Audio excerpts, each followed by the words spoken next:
మంచి ఆరోగ్యాన్ని ఇచ్చి నేను అనుకున్న సంకల్పాన్ని ముందుకు తీసుకుపోవడం కోసం వెంకటేశ్వర స్వామిని ఆశీర్వదించమని కోరుకున్నాను. వెంకటేశ్వర స్వామి తిరుమల తిరుపతి దేవస్థానం ఒక విషయం కూడా గుర్తుపెట్టుకోవాలి. తిరుమల ఒక పవిత్రమైన దివ్యక్షేత్రం. ఈ పవిత్రమైన దివ్యక్షేత్రాన్ని అపవిత్రం చేయడం భావ్యం కాదు. తెల్లవారుజామున 3 గంటలకు సుప్రభాత దర్శనానికి వస్తే వైకుంఠం అంటే మనకు తెలియదు, పుస్తకాలను చదువుతాం. వైకుంఠానికి పోవాలని కోరుకుంటాం చనిపోయిన తర్వాత. ఆ సమయంలో ఇక్కడికి వచ్చి వెంకటేశ్వర స్వామి దర్శనం చేసుకుంటే వైకుంఠంలో ఉన్న అనుభూతి మీకు కలుగుతుంది. నేను ఎన్నోసార్లు ఫీల్ అయ్యా, ఇప్పుడు కూడా ఫీల్ అవుతున్నా. అందుకే నేను ఇక్కడికి వచ్చినప్పుడు అన్ని విషయాలు మర్చిపోయి ఒక పవిత్రమైన భావంతో పోవాలి. ఒకే స్లోగన్ ఉండాలి. ఏడుకొండలవాడ వెంకటరమణ గోవింద గోవింద తప్ప, ఓం నమో వెంకటేశాయ తప్ప వేరే స్లోగనే ఉండకూడదు, వేరే వ్యక్తి జ్ఞాపకం రాకూడదు. ఆ పేరుతోనే మొత్తం ప్రక్షాళన చేస్తాం. మళ్ళీ భారతదేశం కాకుండా ప్రపంచం మొత్తం అభినందించే విధంగా ఈ టీజీని తీర్చిదిద్దామని చెప్పి తెలియజేసుకుంటూ, మరొకసారి మీ సమస్యలు మళ్ళా సమయం వస్తుంది, నేను ఎప్పటికీ కూడా మాట్లాడతా అన్ని విషయాలు. ఎందుకంటే మళ్ళా నేను లైట్ కూడా క్యాచ్ చేస్తున్నానండి. Just a couple of questions. Sir, ప్రక్షాళన టీటీడీ నుంచి ప్రారంభం అవుతున్నారు. టీడీపీ గవర్నమెంట్ వచ్చింది స్టేట్ లో, బట్ టీటీడీలో కనిష్ఠితి. The chairman has resigned, board has resigned, EO has gone on leave. Can we expect a rejig of complete TTD? No, what I am saying is only one day. Now matter is moving. Yesterday నేను sharing ఏం చేశాను. వెంకటేశ్వర స్వామిని దర్శనం చేసుకున్న తర్వాత ఆయన ఆశీస్సులతో పని ప్రారంభించాలనుకున్నాను. వచ్చాను, ఆ సంకల్పం ఎక్కడ చెప్పాను. ఎక్కడి నుంచి ఎక్కడ ఏ విధంగా పనులు చేస్తాం మీరే చూస్తారు. So one last question. TTD అంటేనే ఒక ధార్మిక సంస్థ, బట్ కమర్షియలైజ్ చేశారు. Pilgrims are suffering because of commercialize చేసే కదమ్మా, కమర్షియలైజ్ చేశారు. వెంకటేశ్వర స్వామి టెంపుల్కి వస్తానే, కొండెక్కతానే ఏం కనపడాలి మీకు? పవిత్రమైన భావం రావాలి. ఈ పవిత్రమైన భావం రావాలంటే ఇక్కడ అడుగడుగున ఆ పవిత్రమైన భావం రావాలంటే ఆ మూమెంట్ కనపడాలి. క్లీన్గా ఉండాలి, భోజనం కూడా ప్రసాదం కూడా నీట్గా ఉండాలి, విపరీతమైన రేట్లు పెంచకూడదు. వెంకటేశ్వర స్వామి దగ్గరకు వస్తే దర్శనం బ్లాక్ మార్కెట్లో టికెట్లు అమ్ముకోకూడదు. ఒకప్పుడు మీరు గుర్తుపెట్టుకోవాలి, నేను ఇక్కడికి వస్తే ఎంత క్లీన్గా పరిశుభ్రాలు ఉండేటో చూశాను.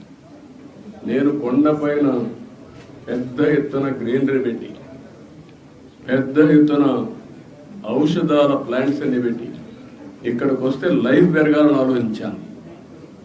అలాంటివన్నీ కూడా మీరు గుర్తుపెట్టుకోవాల్సింది. ఒక దివ్య క్షేత్రం చేయాలంటే ఆల్ ఆస్పెక్ట్స్లో కాన్సన్ట్రేట్ చేయాలి. అదే చేశాం. ఇక్కడ ఒక దాన్ని ఏమన్నా నాకు అర్థం కాదు, కానీ ఒక వరస్ట్ ప్లేస్గా తయారు చేయాలంటే ఏ విధంగా తయారు చేయాలో అన్ని తయారు చేశారు. ఎవరెన్ని మాట్లాడిన లెక్కలేతనం వచ్చింది. గంజాయి, అన్ని మత ప్రచారం, లేకపోతే లిక్కర్, నాన్ వెజిటేరియన్, విచ్చలబెళ్ళితనం, ఇష్టానుసారంగా వీళ్ళ యొక్క పైరులకు కేంద్రంగా తయారైపోయింది. వెంకటేశ్వర స్వామిని ఊరూరు తిప్పేశారు. మీరు గుర్తుపెట్టుకోవాలి, దేశంలో ప్రతి ఒక్కరికి ఒక ఆలోచన ఉంటుంది. ఆలోచన ఏంటి? వెంకటేశ్వర స్వామి అంటే ఒక పవిత్రమైన భావం, దేవుని కృప కావాలి. అలాంటిది పెళ్ళిళ్ళు జరిగినా, పేరెంటాలు జరిగినా వెంకటేశ్వర స్వామిని చేసేపోయి పైరులు చేసుకోవడం ఏంటంటే ఇది విన్నారా ఎప్పుడన్నా? పట్టింది అంటే వెంకటేశ్వర స్వామిని మీ స్వార్థం కోసం అమ్మతారా? ఇష్టానుసారంగా పదవులు ఇచ్చుకుంటారా? మీరు పదవులు ఇచ్చేది ఎందుకు?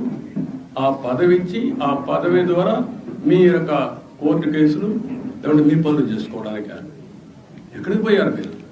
ఏమయ్యారు మీరు? అంటే వెంకటేశ్వర స్వామి, నేను ఎన్నోసార్లు చెప్పాను, గుర్తుపెట్టుకోవాలి మీరు మళ్ళీ ఒకసారి.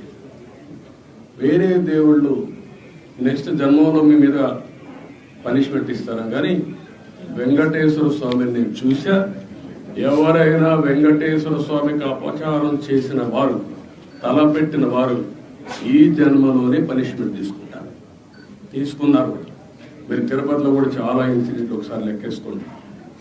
ఎవరైనా సరే, ఉద్యోగస్తులు కానీ బయట వాళ్ళు కానీ ఎవరైనా సరే, దేవుడికి అపచారం చేసిన ప్రతి ఒక్కరూ శిక్ష అనుభవించారు.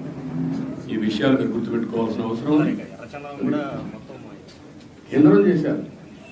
ఎర్రచందనాన్ని కూడా నేను గోడలు కూడా పెట్టాను, మీరు చూసుంటారు. గోడలు కూడా ఎర్రపోతా ఉంది. ఎర్రచందనం స్మగ్లర్కే సీట్ ఇస్తే ఏం మాట్లాడతారు? చట్టాలు కూడా ఒక చేతులకు అప్పచెప్పేస్తున్నా. చాలా ఉన్నాయండి, ఒకటి మాట్లాడడం కాదు, చాలా ప్రక్షాళన చేయాలి. ఇంకా వీళ్ళు డబ్బులు, రౌడీజం, దీంతోనే రాజకీయం చేయాలనుకుంటే ఏమీ జరగదు. నేను ఒకటే చెప్తున్నా, దృఢ సంకల్పంతో వెంకటేశ్వర స్వామి సాక్షిగా చెప్తున్నా, మంచిని ప్రోత్సహిస్తా, చెడును మాత్రం గట్టిగా తొందరలో దూకేస్తాను.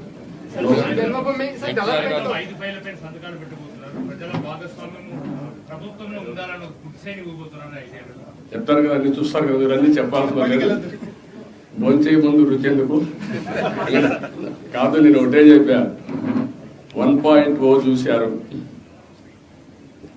2.0 చూశారు, 3.0 చూశారు, 4.0 వచ్చాను.